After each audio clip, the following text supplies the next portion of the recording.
Eklavya YouTube channel में आप सभी का स्वागत है। तो चलिए आज मध्य प्रदेश के सामान्य परिचय पर एक गहरी पड़ताल शुरू करते हैं। हमारे पास जो स्रोत है वो सिर्फ कुछ तथ्य और आंकड़े नहीं है, बल्कि ये एक कहानी बताते हैं, एक ऐसे राज्य की जो मतलब लगातार बन रहा है, बदल रहा है। तो आज का हमारा मिशन सिर्फ एमपीपीएससी परीक्षा के लिए जानकारी इकट्ठा करना नहीं है, बल्कि मध्य प्रदेश की इस विकास यात्रा और इसकी पहचान को समझना है। बिल्कुल सही कहा। अक्सर क्या होता है कि प्रतियोगी परीक्षाओं की तैयारी में हम तथ्यों के जंगल में खो जाते हैं, लेकिन अगर हम एक थीम पकड़कर चलें तो सब कुछ जुड़ जाता है। और मध्य प्रदेश के लिए वो थीम है निरंतर विकास और परिवर्तन। जैसे 1956 में इसका बनना, फिर 2000 में इसका बंटवारा और आज भी नए जिलों का बनना, ये सब उसी कहानी का हिस्सा हैं। और ये एमपीपीएससी के सिलेबस में भूगोल से लेकर राजनीति तक हर जगह जुड़ा हुआ है। और मुझे लगता है कि यही नजरिया हमें तथ्यों को याद रखने में भी मदद करेगा। जब हम ये समझेंगे कि राजकीय प्रतीक क्यों चुने गए या अलग-अलग राजधानियां क्यों बनाई गईं, तो उन्हें रटना नहीं पड़ेगा, है ना? एकदम। तो चलिए इसी नजरिए के साथ मध्य प्रदेश की कहानी की पहली परत खोलते हैं, इसका गठन। चलिए शुरू करते हैं। तो कहानी शुरू होती है 1 नवंबर 1956 से, जब मध्य प्रदेश का जन्म हुआ। लेकिन ये कोई आसान जन्म नहीं था। स्रोत बताते हैं कि ये मध्य प्रांत, मध्य भारत और विंध्य प्रदेश जैसी मतलब अलग-अलग प्रशासनिक और सांस्कृतिक इकाइयों को मिलाकर बनाया गया था। हाँ, ये तो किसी कॉम्प्लेक्स पजल को जोड़ने जैसा रहा होगा। बिल्कुल। ये सिर्फ नक्शे पर लकीरें खींचना नहीं था। आप सोचिए, इन सभी इलाकों की अपनी रियासतें थीं, अपने नियम थे, अपनी बोलियां थीं। इन सबको एक प्रशासनिक धागे में पिरोना एक बहुत बड़ी चुनौती थी। अच्छा, ये एक तरह का सांस्कृतिक और प्रशासनिक महाविलय था। और फिर कहानी में एक बड़ा मोड़ आया 44 साल बाद, 1 नवंबर 2000 को, जब छत्तीसगढ़ अलग हो गया। इसका असर तो बहुत गहरा पड़ा होगा। मतलब रातों रात राज्य का नक्शा, उसके संसाधन, सब कुछ बदल गया। बहुत गहरा। मध्य प्रदेश ने अपना एक बड़ा खनिज संपन्न हिस्सा खो दिया। विधानसभा और लोकसभा की सीटें कम हो गईं। राज्य की अर्थव्यवस्था को एक नए सिरे से खुद को ढालना पड़ा। तो ये दिखाता है कि मध्य प्रदेश की सीमाएं कोई पत्थर की लकीर नहीं है। ये एक जीवित इकाई की तरह है जो समय के साथ अपना आकार और स्वरूप बदलती रही है। और ये बदलाव तो आज भी जारी है। जैसे हाल ही में 5 अक्टूबर 2023 को 2 और नए जिले बनाए गए। ये तो उसी निरंतर विकास वाली बात को और पुख्ता करता है। जी, पांडुरना 54वां और मैहर 55वां जिला बना। अब यहाँ रोककर सोचने वाली बात यह है कि नए जिले बनाने की जरूरत क्यों पड़ती है। इसका एक बड़ा कारण है प्रशासनिक विकेंद्रीकरण। जब एक जिला बहुत बड़ा हो जाता है तो कलेक्टर और सरकारी मशीनरी के लिए दूर दराज के गांव तक पहुंचना मुश्किल हो जाता है। मतलब विकास को जमीनी स्तर तक पहुंचाने की एक कोशिश। लेकिन कई बार ये भी कहा जाता है कि नए जिले बनाना अक्सर राजनीतिक फैसले होते हैं, चुनावी वादों को पूरा करने के लिए। इन दोनों बातों में कितना संतुलन है? यह एक बहुत अच्छा सवाल है। सच कहूं तो दोनों ही बातें अपनी अपनी जगह सही हैं। प्रशासनिक जरूरतें तो होती ही हैं, लेकिन फैसले लेने की जो टाइमिंग होती है वो अक्सर राजनीतिक समीकरणों से तय होती है। पर हमारे लिए महत्वपूर्ण निष्कर्ष यह है कि राज्य अपनी प्रशासनिक संरचना को बेहतर बनाने के लिए लगातार प्रयोग कर रहा है, चाहे उसके पीछे कोई भी कारण हो। सही। आज की तारीख में मध्य प्रदेश में कुल 55 जिले हैं। प्रशासनिक प्रयोग की बात चली है तो एक और अनोखी चीज स्रोतों में दिखती है, राजधानियों का विकेंद्रीकरण। भोपाल तो प्रशासनिक राजधानी है, ये हम सब जानते हैं, लेकिन ये आर्थिक राजधानी, ऊर्जा राजधानी, संस्कारधानी, ये क्या कॉन्सेप्ट है? क्या ये सिर्फ शहरों को दिए गए फैंसी नाम है? शुरुआत में ऐसा लग सकता है, लेकिन इसके पीछे एक गहरी सोच है। सोच ये है कि सत्ता और विकास सिर्फ एक शहर में केंद्रित ना हो जाए। अच्छा। हर शहर की अपनी एक खासियत होती है, एक डीएनए होता है।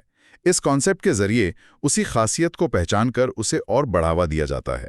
ये सिर्फ एक उपाधि नहीं, बल्कि उस शहर के विकास का एक रोड मैप है। अच्छा, तो जैसे इंदौर हमेशा से व्यापार का गढ़ रहा है, तो उसे आर्थिक राजधानी का दर्जा देकर वहां बिजनेस और इंडस्ट्री के लिए माहौल को और बेहतर बनाना। बिल्कुल। इससे इंदौर को एक ब्रांड आइडेंटिटी मिली। इसी तरह जबलपुर, जिसे संस्कारधानी कहा जाता है, उसकी पहचान हमेशा से कला, साहित्य और संस्कृति के केंद्र के रूप में रही है। हाँ। सिंगरौली में कोयले के भंडार हैं तो उसे ऊर्जा राजधानी के तौर पर विकसित किया जा रहा है। हाँ। पचमढ़ी को ग्रीष्मकालीन राजधानी और हाल ही में बने जिले मैहर को संगीत राजधानी का दर्जा देना, ये सब उसी विकेंद्रीकृत विकास की रणनीति का हिस्सा है। तो ये सिर्फ कागजी नाम नहीं है, बल्कि ये राज्य के संतुलित क्षेत्रीय विकास का एक मॉडल है। ये वाकई दिलचस्प है। अब प्रशासनिक और भौगोलिक पहचान के बाद राज्य की सांस्कृतिक पहचान पर आते हैं। इसके प्रतीक, इनकी घोषणा 1981 में राज्य की 25वीं वर्षगांठ पर हुई थी। क्या ये महज एक संयोग था? नहीं, ये एक बहुत सोचा समझा कदम था। 1980 का दशक वो समय था जब भारत में पर्यावरण और वन्यजीव संरक्षण को लेकर एक नई चेतना जाग रही थी। 1972 में वाइल्ड लाइफ प्रोटेक्शन एक्ट आ चुका था।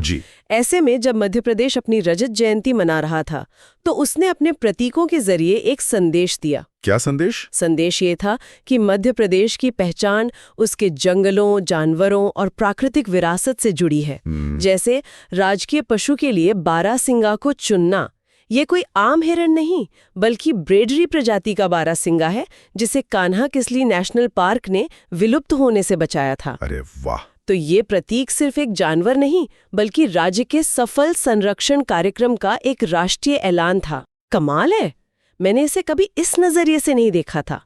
तो फिर राजकीय पक्षी दूधराज या शाहबुलबुल और राजकीय वृक्ष बरगद को चुनने के पीछे भी ऐसी ही कोई कहानी होगी? बिल्कुल। दूधराज अपनी लंबी सफेद पूंछ के साथ आसमान की सुंदरता का प्रतीक है, और बरगद अपनी विशालता और लंबी आयु के साथ ज्ञान, स्थायित्व और धरती के जुड़ाव का प्रतीक है। तो इन तीन प्रतीकों के माध्यम से राज्य ने नभ, वन और धरा, यानी आकाश, जंगल और जमीन, तीनों की विरासत को सम्मानित किया। यह सिलसिला 1981 में रुका नहीं। 2011 में राजकीय मछली महाशीर को चुना गया, जिसे टाइगर ऑफ द रिवर भी कहते हैं। इसका क्या महत्व था? देखिए, महाशीर मछली सिर्फ साफ पानी में ही जिंदा रह सकती है। उसे राजकीय प्रतीक बनाकर सरकार ने नर्मदा नदी के प्रदूषण पर लोगों का ध्यान खींचा। ये एक तरह का इकोलॉजिकल अलार्म था। अच्छा। संदेश साफ था, अगर हमें इस टाइगर को बचाना है तो हमें अपनी नदियों को साफ रखना होगा। और फिर 2013 में आया राजकीय खेल मलखंभ।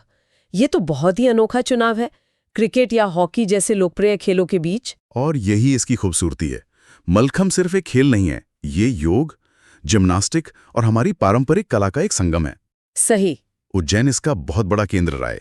इसे राजकीय खेल का दर्जा देकर मध्य प्रदेश ने अपनी जड़ों की ओर लौटने और पारंपरिक खेलों को राष्ट्रीय मंच देने का संदेश दिया, जो आज खेलो इंडिया जैसी पहलों में भी दिखता है। कमाल है, मतलब हर प्रतीक के पीछे एक गहरा अर्थ और एक कहानी है। अब कृषि और कला से जुड़े प्रतीकों को देखें, सोयाबीन, आम, माच और राई, ये तो सीधे सीधे मालवा और बुंदेलखंड की जमीन से जुड़ी चीजें हैं। एकदम। सोयाबीन सिर्फ एक फसल नहीं, बल्कि मालवा के पठार की अर्थव्यवस्था की रीढ़ है। इसी वजह से प्रदेश को सोया स्टेट का तमगा मिला। आम की सुंदरजा, रीवा और नूरजहां, अलीराजपुर किस्में राज्य की कृषि विविधता को दर्शाती हैं। और माच, जो मालवा का नाट्य है, और राई, जो बुंदेलखंड का नृत्य है, ये राज्य की जीवंत लोक संस्कृति की आत्मा है।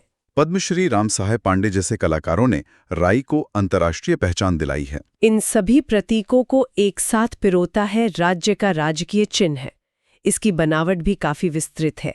बाहर 24 स्तूप, फिर एक घेरा जिस पर मध्य प्रदेश शासन और सत्यमेव जयते लिखा है। उन 24 स्तूपों को ध्यान से देखिए, वे सारनाथ के अशोक स्तंभ से प्रेरित हैं, जो राज्य के गौरवशाली अतीत और मौर्य साम्राज्य से जुड़ाव को दिखाते हैं। अच्छा। उसके अंदर गेहूं और धान की बालियां हैं, जो सीधे सीधे बताती हैं कि ये एक कृषि प्रधान राज्य है, ये हमारा वर्तमान है। और सबसे बीच में अशोक स्तंभ के सिंह और पीछे बरगद का पेड़। बिल्कुल, सिंह भारत की राष्ट्रीय पहचान का प्रतीक हैं और बरगद राज्य की पहचान का।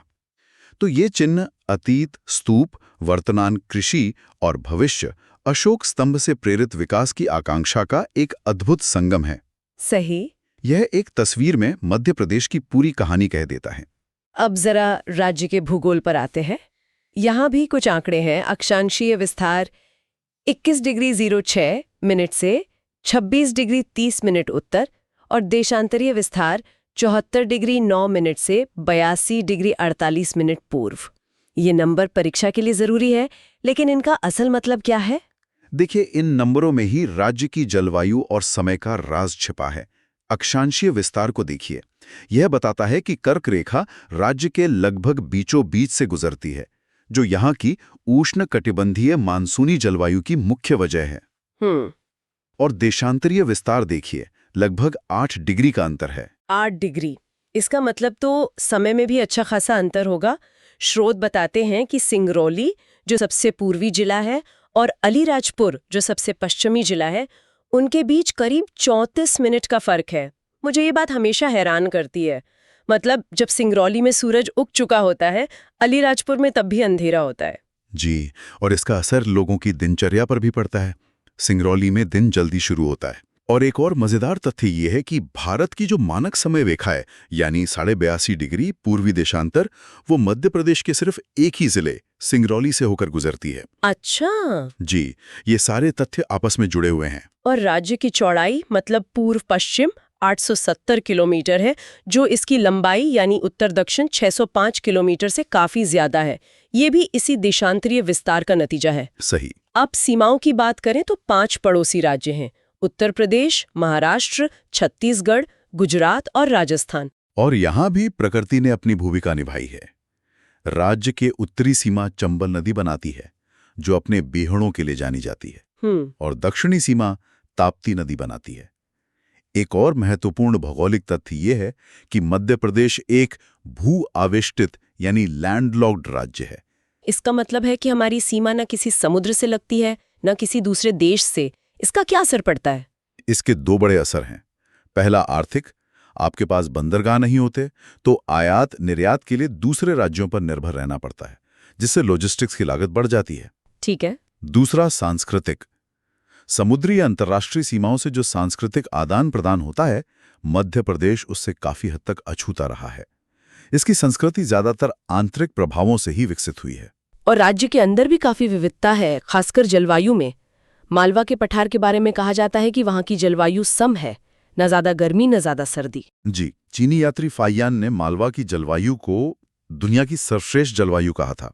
इसके ठीक विपरीत अगर आप उत्तरी मैदानों यानी ग्वालियर चंबल क्षेत्र में जाएं तो वहां विषम जलवायु मिलती है। गर्मियों में भयानक गर्मी और सर्दियों में कड़ाके की ठंड। और बारिश पचमढ़ी में सबसे ज्यादा और भिंड के गोहद में सबसे कम। एक ही राज्य में इतनी भौगोलिक विविधता। यही तो मध्य प्रदेश की खासियत है। इसी वजह से इसे लघु भारत भी कहा जाता है। हृदय प्रदेश होने की बात करें तो यहाँ कुछ बड़े रोचक केंद्र बिंदु भी हैं। जैसे पृथ्वी का केंद्र उज्जैन के मंगलनाथ मंदिर को माना जाता है। ये खगोली है या पौराणिक? ये पौराणिक और ज्योतिषीय मान्यताओं पर आधारित है, जहां मंगल ग्रह की उत्पत्ति भी यहीं से मानी जाती है। लेकिन अगर हम भौगोलिक तथ्यों पर आएं तो वो भी कम दिलचस्प नहीं है। जैसे अखंड भारत यानी आजादी से पहले के भारत का केंद्र बैतूल के बरसाली में था, और आज के भारत का केंद्र कटनी के पास करौंदी गांव में है। तो मध्य प्रदेश सिर्फ भारत के दिल में ही नहीं है, बल्कि यह किसी न किसी रूप में पूरे भारत और पृथ्वी का केंद्र भी रहा है। ये तो एक अनोखी पहचान है। बिल्कुल, ये राज्य की केंद्रीय अवस्थिति के महत्व को रेखांकित करता है। इस विशाल और विविध राज्य को चलाने के लिए एक बड़ा प्रशासनिक ढांचा भी होगा। स्रोत बताते हैं कि यहाँ 10 संभाग, 55 जिले, 313 विकासखंड और लगभग 24,000 ग्राम पंचायतें हैं। यह आंकड़े शासन की पहुंच को दर्शाते हैं। हाँ, ये दिखाते हैं कि शासन की इकाई राजधानी भोपाल से लेकर एक छोटे से गांव तक कैसे बंटी हुई है। न्यायिक व्यवस्था की बात करें तो मुख्य पीठ जबलपुर में है और इसकी 2 खंडपीठ इंदौर और ग्वालियर में है, ताकि लोगों को न्याय के लिए दूर न जाना पड़े। ये भी विकेंद्रीकरण का ही एक रूप है। सही कहा। राजनीतिक सीटों को देखें तो विधानसभा में 230, लोकसभा में 29 और राज्यसभा में 11 सीटें हैं। इनमें अनुसूचित जनजाति और अनुसूचित जाति के लिए आरक्षण भी काफी महत्वपूर्ण है। विधानसभा में एसटी के लिए 47 और एससी के लिए 35 सीटें आरक्षित हैं। ये आरक्षण राज्य की सामाजिक सच्चाई को दिखाता है। मध्य प्रदेश की एक बड़ी आबादी आदिवासी और दलित समुदायों की है। जी। तो राजनीतिक प्रतिनिधित्व में उनकी भागीदारी सुनिश्चित करना लोकतांत्रिक व्यवस्था के लिए बहुत जरूरी है। वैसे 2000 में जब छत्तीसगढ़ अलग हुआ तो सीटों की संख्या में कमी आई थी, क्योंकि कई आदिवासी बहुल इलाके छत्तीसगढ़ में चले गए थे। अच्छा। अब कुछ ऐसे आंकड़ों पे आते हैं जो राज्य के विकास की तस्वीर और चुनौतियों दोनों को दिखाते हैं। जैसे साक्षरता दर 69.35%, जो राष्ट्रीय औसत से कम है। और चिंता की बात सिर्फ औसत नहीं, बल्कि इसके अंदर की असमानता है। एक तरफ जबलपुर जैसा शहर है जो शिक्षा का पुराना केंद्र रहा है, वहां साक्षरता 81% है, और दूसरी तरफ आदिवासी बहुल अलीराजपुर है जहां ये मात्र 36% है। ओह, ये अंतर बहुत बड़ा है। ये तो विकास में एक बहुत बड़ी खाई को दिखाता है। ऐसी ही कहानी लिंगानुपात में भी है। राज्य का औसत 931 है, लेकिन बालाघाट जैसे जिले में ये 1021 है, जो एक शानदार आंकड़ा है। यानी 1000 पुरुषों पर 1021 महिलाएं। ये बहुत सकारात्मक है और वहां के समाज की परिपक्वता को दिखाता है। लेकिन दूसरी तरफ भिंड जैसा जिला है जहां ये सिर्फ 837 है। ये एक सामाजिक चुनौती है जिस पर लगातार काम करने की जरूरत है। सही। ये आंकड़े हमें बताते हैं कि मध्य प्रदेश एक नहीं बल्कि कई अलग-अलग सामाजिक आर्थिक सच्चाइयों का एक समूह है। अर्थव्यवस्था की बात करें तो इसे कृषि प्रधान कहा जाता है। खासकर दलहन और अनाज उत्पादन में इसका स्थान देश में सबसे ऊपर है। लेकिन क्या ये तस्वीर पूरी है? नहीं, ये तस्वीर का एक बड़ा हिस्सा जरूर है, लेकिन पूरी नहीं। कृषि के अलावा मध्य प्रदेश खनिज संपदा, खासकर हीरा और तांबा उत्पादन में भी अग्रणी है। पर्यटन एक बहुत बड़ा सेक्टर बन चुका है।